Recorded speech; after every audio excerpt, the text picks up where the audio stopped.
અમારો ફરતો કેમ્પ છે, આપ સૌ જાણો છો। અમે આ જગ્યા ઉપર લગભગ સવારથી છીએ આજ, અને ઘણા માણસો આવે છે એમ જાય છે, પણ આ વડીલો મળ્યા એટલે મને એક વિચાર આવ્યો કે ચલો વડીલો સાથે થોડીક વાત કરી, કારણ કે વડીલોનું કહેવાનું એવું છે કે કોરોના પહેલા ઘણા વર્ષો ચાલ્યા અને અત્યારે પણ ચાલે છે, તો આપણે એમને પહેલા તો એ પૂછીએ કે દાદા કોરોના પહેલા તમારો કેવો અનુભવ હતો? કોરોના પહેલા તો એમ અનુભવ સારો હતો, પણ કોઈ આ બધી વાતાવરણ હતી એ માટે હાલમાં પરિવર્તન ઘણો ચાલે છે। એટલે ટૂંકમાં એવું કહી શકીએ આપણે કે ત્યારે આવડી સેવા નથી મળતી। એટલે નહીં, કોઈ સેવા નથી, કોઈ સેવા નહીં, પાણી ન મળતો, કોઈને તકલીફ પડતી નહીં, પાણીથી, બીજાથી, કેળાથી, ભોજનથી કોઈ સેવા આપે। અને અત્યારે તમે કોરોના પછી આ પહેલું વર્ષ ચાલુ કર્યું એવું ને? હા, તો અત્યારે એમ કેવું લાગે કે અત્યારે ફૂલ સેવા મળી રહે એમ વચ્ચે રંગતી? ફૂલ સેવા, એકદમ ફૂલ સેવા। એટલે હવે આબાનો નતો, પણ ઈચ્છા છે એટલે પેલો દેખી આવો કે બાબાનું દર્શન કરી આવો, પણ ખૂબ સારો, એમ સારો એટલે આનંદ આવ્યો। અને બીજું એ કે જો એક માણસ જાતિ આપણે એવી છે, હરેક વસ્તુમાં આપણે સ્વાર્થ ગોતતા હોય, પણ એક રણુજા ધામ એવું છે જ્યાં બિન સ્વાર્થી, આપણે કોઈ સ્વાર્થ તો નહીં, ખાલી આપણે મનની શુદ્ધિ માટે રણુજા માટે ને એમ કે હેડ સેવા કરો તો ભગવાન ફળ આલશે, પરમાત્મા બધાને શાંતિ આલે, આપણે આલશે। હા, પછી આના માટે। અને આમ એવું કહેવાય છે કે જૂની પરંપરા મુજબ આપણે ગણીએ તો રામદેવ પીર છે ભગવાનનો અવતાર, ખુદ કૃષ્ણ ભગવાન, કારણ કે આપણા બે રાજ્ય તો ગુજરાત અને રાજસ્થાન ખૂબ માને, અને એમાં ગુજરાતની તો આખી આપણે વાત જ આપણે અલગ, ખુદ કૃષ્ણ ભગવાન અવતાર છે, કૃષ્ણ ભગવાનનો અવતાર। હા, એ દ્વારકાથી આયેલા।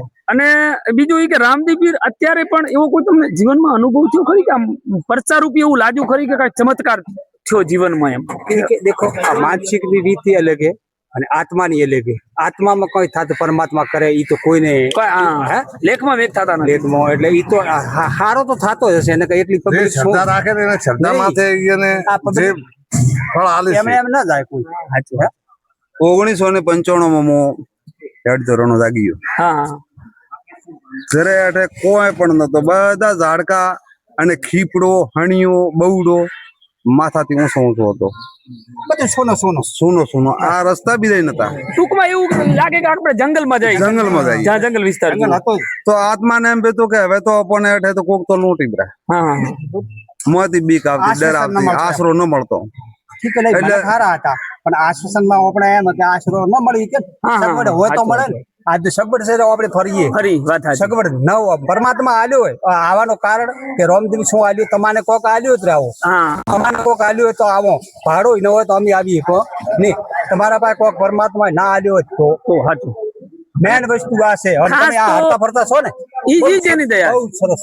અને મારું તો માનવું એવું છે કે જો 2019 કે 20 પછી જે લોકો ચાલે ને અત્યારે ફૂલ સગવડ, પણ જે લોકો 2020 પહેલા કે 15 કે 10 માં જે લોકો ચાલ્યા ને, હકીકત એમને ધન્યવાદ દેવાય, કારણ કે કોઈ સેવા વગર 400 કિલોમીટર, અમુક માણસો પાસે મેં એવું પણ દાદા સાંભળ્યું છે કે 30 કિલોમીટર સુધી પાણી નતું મળતું, હા બોલો, બધી વસ્તુ સામગ્રી હાથે લઈને જતા, પોટકો ઉપાડીને માથે, બધા હાથે બનાવતા, પાણી લેવા સાધન નતા, 1 કિલોમીટર પાણી ઓટી અને એની ઘરે રહેતા, એકડ દુકડે જ આવતા, પછી કોઈ એમ આપણે ટોળા ના આવતા, અને ધન્યવાદ તો એનો ડોકરો ને એમના ફળ હે ભાઈ।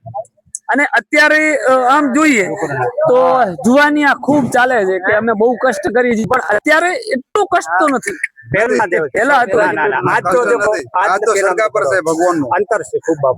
અને ઘણા માણસોનું એવું પણ માનવું છે કે જયારે રસ્તામાં ગમે ત્યાં તકલીફ થાય આપણને એમ થાય, જયારે આત્માને એમ થાય ને કે જરૂર છે રામદેવ પીર ની, કારણ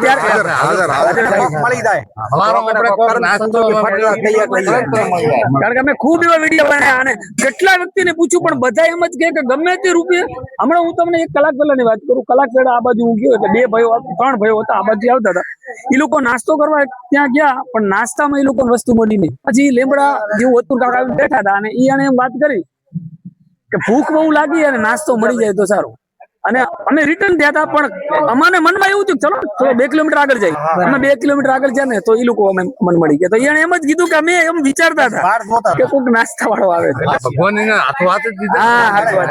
એટલે ટૂંકમાં આપણે એવું કહી શકીએ કે રામદેવ ગમે રૂપમાં લોકોને 100% કરે, બાકી દુનિયા કોઈ ગાંડી નથી. આટલા માણસો કષ્ટ તો ના જ ભોગવે. આગલો આપણે ધકે સંત મહાત્મા કીધેલું કે ભગવાન કોઈ બી રૂપમાં આવી શકે. હા, હા. ઈ તો આપણે પીછોડી શકો હાજી, નહીં, પણ ભગવાન છે જ. છે જ, છે જ. એ તો પરમાણે આ બોલે ને, આ આત્મામાં એટલો ભગવાન હા. છે, ખબર હે, પણ બધાય ભગવાન તો આપણે પછી ખૂબ ખૂબ આભાર દાદા, તમારા સાથે વાત કરવાની મજા આવી. અને ઘણા લોકો સુધી આ તમારી વાત પહોંચશે અને પ્રેરણા પણ મળશે કે રણુજા જવાથી શું શું ફાયદા થાય. તમારું શું નામ છે? મારું નામ દિનેશ ઠાકોર.